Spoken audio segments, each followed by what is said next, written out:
Good morning.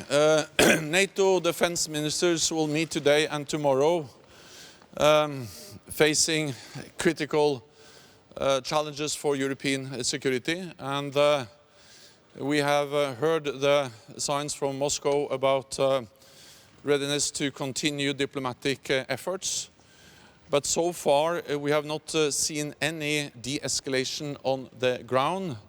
On the contrary, it appears that Russia continues the military buildup. And we have not received any response to our written document, our written proposals that we sent to Russia on the 26th of January, outlining the topics and items where NATO allies are ready to sit down and discuss with Russia and to try to find a political path forward. We will continue to convey a very clear message to Russia that we are ready to sit down and discuss with them, but at the same time we are prepared for the worst.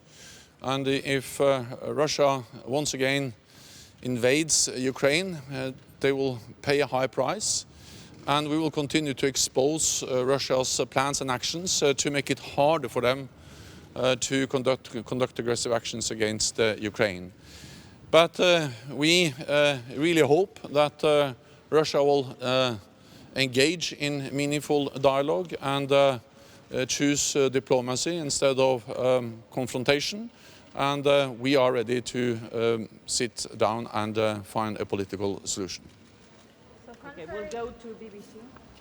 Yeah, Jonathan Beale, BBC Secretary General. Russia has again said it's moved some of its forces, withdrawn some of its forces.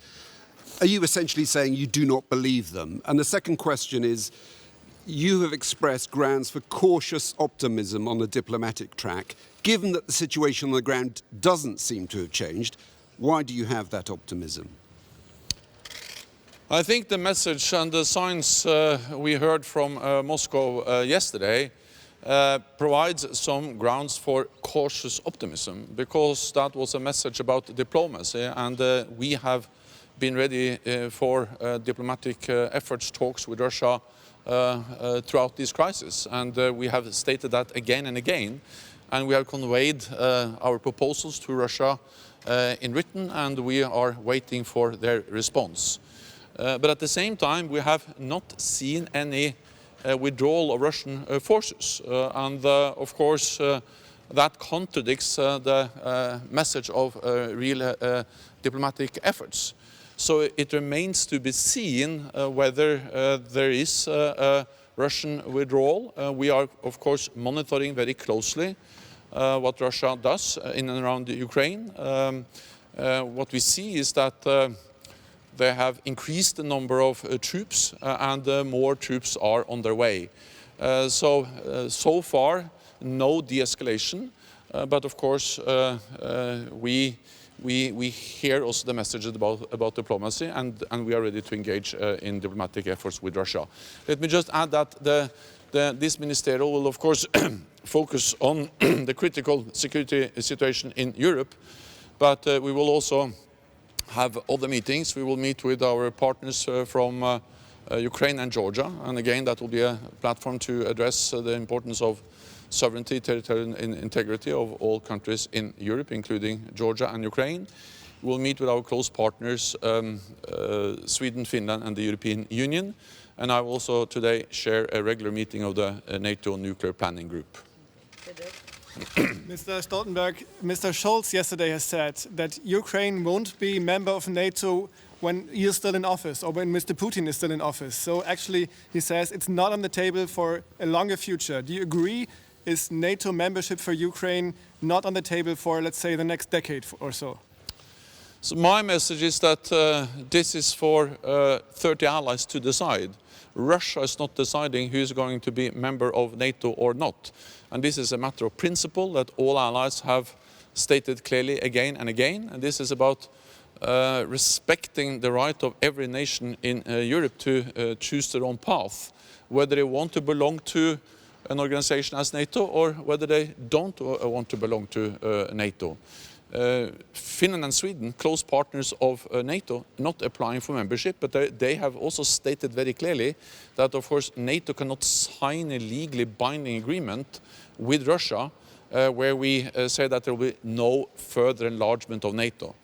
So this is about, this goes beyond Ukraine. This is about Ukraine, but also about other sovereign nations in Europe, about the principle, the right for every nation to choose its own path. And these are principles not only enshrined in the NATO Founding Act, but also enshrined in, for instance, the Helsinki Final Act, which are principles that also Russia has an enshrined to. So this is about the right for every nation to choose its own path. Mr. Secretary General, could you elaborate a little bit what you just said? You have no evidence of Russian retreat. The Russians yesterday, they showed pictures of tanks being put on trains. Does that not mean any retreat? My first question, and the second one, with the Russian buildup at the Ukrainian border, NATO also strengthens the eastern flank. Will this continue even if there's a de-escalation now? Thank you. So far, we have not seen any Russian de-escalation. But of course, we are closely monitor and following what they are doing. And then if they really start to withdraw forces, that's something we will welcome. But that remains to be seen. They have always moved forces back and forth. So just that we see movement of forces or battle tanks doesn't confirm a real withdrawal. It has been a bit up and down, back and forth all the way. But the trend of the last weeks and months has been a steady increase in the Russian capabilities close to Ukraine's borders.